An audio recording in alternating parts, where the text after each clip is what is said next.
லட்சக்கணக்கான மக்கள் ஈஸ்டர் தினத்தன்று பிரேசில் கால்பந்து விளையாட்டு அரங்கத்தில் கூடி தேவனை துதித்து பாடிய வீடியோ தான் இது.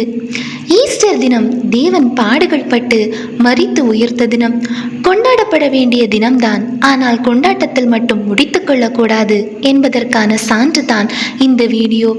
எப்படி பலர் இணைந்து தேவனை துதிக்கிறார்கள் என்று பார்த்தீர்களா? நாம் எப்படி தேவனை துதிக்கிறோம்?